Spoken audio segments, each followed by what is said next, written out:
Hi everyone and welcome back. Now what will we do if we want to find the values of terms, but the terms that were given to us contain variables? Let's go and see.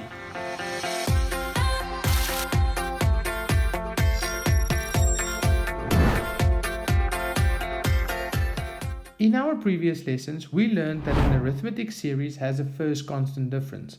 We can easily calculate the first constant difference by saying term 2 minus term 1 is equal to the first constant difference. We can use this formula because term 2 and term 1 are consecutive terms, okay? Now, we can actually calculate the first constant difference here. So 2 minus 5, it's a minus 3. Now, basically, we can calculate the first constant difference with any consecutive terms. Okay, so let's have a look. How about term 3 minus term 2? That will also give us the first constant difference. So minus 1 minus 2 gives us a minus 3. Can you see it's got the same first constant difference? Because remember, an arithmetic series always has the same first constant difference. I just want to show you that when we have consecutive terms, we can calculate the first constant difference for an arithmetic series. So we don't necessarily just have to have term 2 and term 1. If we have term 4 and term 3, which are consecutive terms, we can also calculate the first constant difference. We can simply say term 4 minus term 3 is equal to the first constant difference. So minus 4 minus a minus 1 gives us minus 3. So please remember this important concept that we can always calculate the first constant difference in an arithmetic series with consecutive terms. Now let's go and look at an example.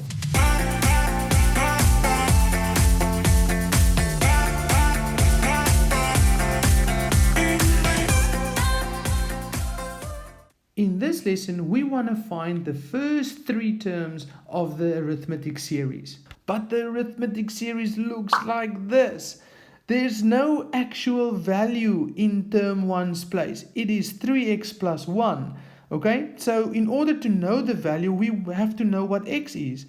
In the place of term 2, there's 2x. We also don't know the value because we don't know what x is. And then 3x minus 7 is in the place of term 3, and we don't have term 3's actual value.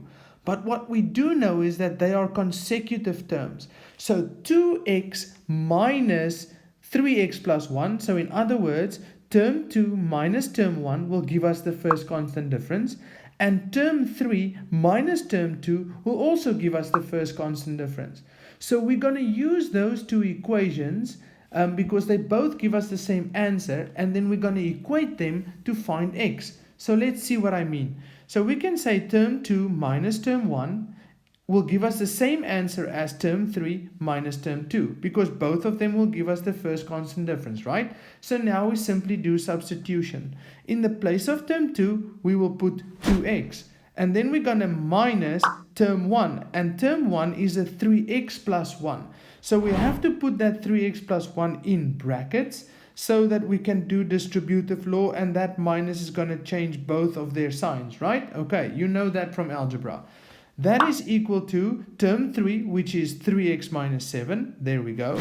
Minus, and in the place of term 2, we put 2x. So it's 3x minus 7 minus term 2, which is 2x. There we go.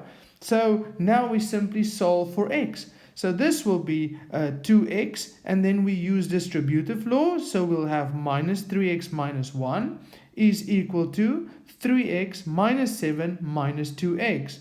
Now we simply take that 2x minus 3x, we get minus 1x minus 1 is equal to 3x minus 2x, which is 1x minus 7.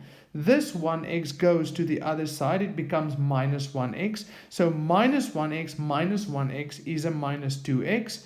And then we have minus 7, and this minus 1 goes to this side, so it becomes a plus 1. And minus 7 plus 1 is a minus 6. Well, I didn't include that step because you should know it by now, right? So, and then the last step is simply minus 6 divided by the coefficient, which is a minus 2, and x is equal to 3. Okay, now that we have x, we can simply put this value in the place of all the x's and find the terms. Now let's see what I mean. So here's term 1, which is 3x plus 1. And in the place of x, we do the substitution. So this 3 goes into the place of x. There we go. So 3 times 3 is 9 plus 1 is 10. And then we do the same substitution for this x. So in the place of x, there's the 3. 2 times 3 is 6. And in the place of this x, we also put the 3. So 3 times 3 is 9, minus 7 is a 2. And there we go. There's our arithmetic series. This will be our term 1, which is a 10. Term 2 is a 6. And term 3 will be a 2. Now, as you can see, this is an arithmetic series because it has a first constant difference of minus 4. 6 minus 10 is minus 4. 2 minus 6 is minus 4. So therefore there is a first constant difference and our arithmetic series does make sense. So good luck with the PDF practice sheets. Go and practice them and see if you can master this concept, and see you next time. Bye.